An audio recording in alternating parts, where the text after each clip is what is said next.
Қайырлы күн баршаңызға, менің арнама қош келдіңіздер. Төмендегі Instagram парақшама тіркелуді ұмытпаңыздар. Мен сіздерге бүгін осындай керемет боп шығатын сочникидің рецептісімен бөлісетін боламын. Видеоны соңына дейін қараңыздар. Дәмі сондай керемет, жұп-жұмсақ, ерекше боп шығады. Менің рецептіммен жасап көріңіздер.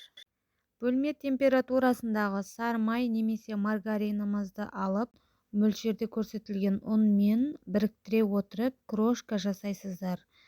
Крошка жасап болғаннан соң үстінен қопсытқышымызды және ванилин шым-шым тұзымызды салып, ұнменен жақсылап араластырып біріктіріп аласыздар.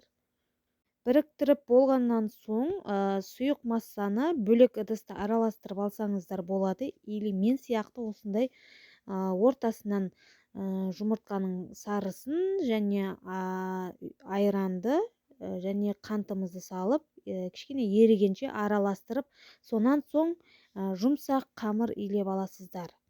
Оны мұздатқышқа жарты сағатқа қойып қоясыздар. Енді салмасын дайындаймыз. Салмасына мендегі үйдің сүзбесі, дүкеннің сүзбесі де жарай береді.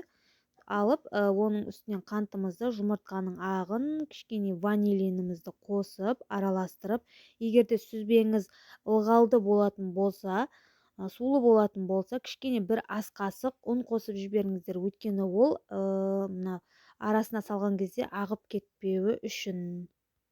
Июі қанып дайын болған қамырымызды алып жаясыздар, астына кішкене ұн сеуіп, бетіне кішкене ұн сеуіп, жабыспайтындай етіп, жұқа етіп, теп-тегіс етіп жаясыздар. Қалыңдығы 3-4 мм қалыңдықта болуы қажет. Қамырымызды жайып болғаннан соң, домалақ формамен немесе осындай домалақ кесенің көмегіменен домалақтап аласыздар.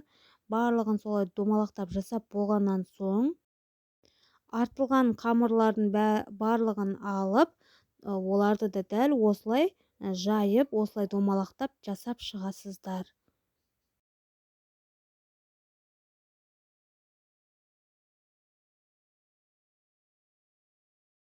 Қамырымыздың бәрін дөңгелектеп, домалақтап болғаннан соң, қамырымызды қарайсыздар, қалыңда болса жазып жіберіп, үстінен салмасын бір шай қасықпенен толтырып саласыздар. Одан көп салмаңыздар, салатын болсаңыздар, тасып, ағып кетуі мүмкін.